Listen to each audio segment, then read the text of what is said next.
maka itu sama dengan ibadahnya Nabi Zakaria, sama dengan beribadahnya Nabi Ayub kita. Cuma waktunya hanya satu malam, yaitu Lailatul malam kemuliaan. Hadirin sekalian rahimakumullah. Maka ketika itu para sahabat berbahagia dan sumringah ketika mendengar Rasulullah menyampaikan dan mendapatkan wahyu dari Allah. Tidak perlu lama-lama 80 tahun lamanya beribadah, tidak bermaksiat sama sekali, namun sungguh bahagialah umat Islam. Ta'ala turun surat Al-Qadar ini bahwa ada satu malam yang lebih baik daripada 1000 bulan, yaitu malam kemuliaan yang disebut dengan Lailatul Qadar. Hadis rahimahullah. Siapa gerangan yang akan mendapatkan Lailatul Qadar?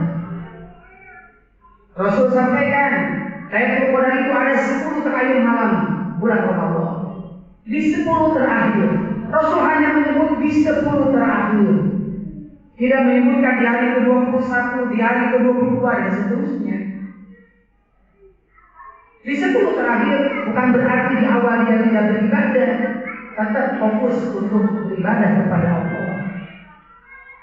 Hadis dari Rasulullah, karena kita tidak tahu kapan datangnya malam Lailatul Qadar.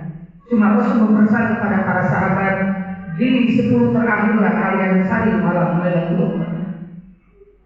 Hadis dari Rasulullah, siapa gerangan yang akan mendapatkan malam Lailatul Qadar? Mereka adalah orang-orang yang khusyuk beribadah kepada Allah, bukan hanya sholat tarawihnya, bukan hanya tadarusnya, namun di malam itu dia disibukkan dengan berbagai kegiatan-kegiatan yang positif. Apakah itu tadarus Quran, apakah itu berzikir, apakah itu bersedekah, apakah itu bertolabul ilmi dan sebagainya. Selama hal yang demikian itu positif dan mendorong untuk meningkatkan ibadah, maka di situ letak malam Lailatul Qadar. Hadirin sedang rahimahullah. Untuk itu, kesempatan yang sangat-sangat jarang sekali kita dapat. Mumpung masih ada waktu menjemput malam Qadar, mari kita sama-sama perkuat keimanan kita pada Allah Subhanahu wa Ta'ala di saat-saat bulan suci Ramadan tahun 1440. Barakallahu liwat.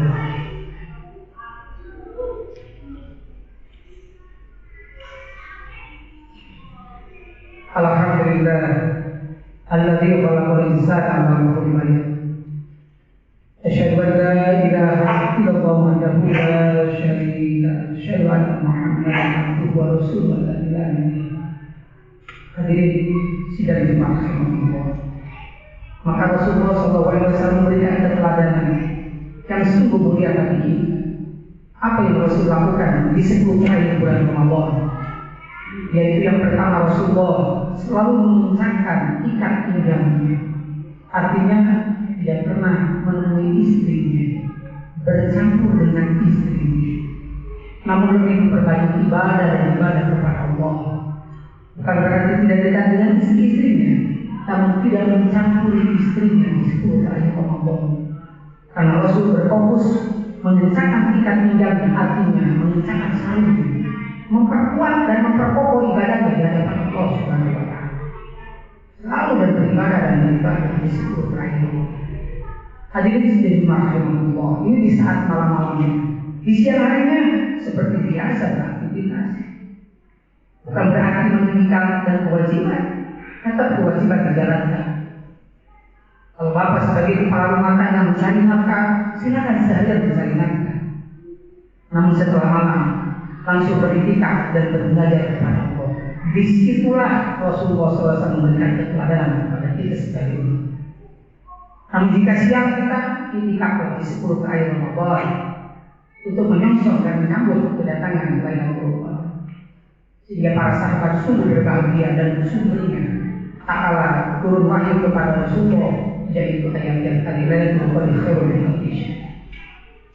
Karena sama pahalanya seperti taubatnya 4 sahabat tadi, di antaranya adalah Nabi Ayub, Nabi Zakaria, Hizkir, dan juga Isa bin Nun. Mereka beribadah di 40 hari lamanya dan tidak pernah bermaksiat. Seperti itulah pahala kita yang didapatkan ketika kita kedatangan Lailatul Qadar.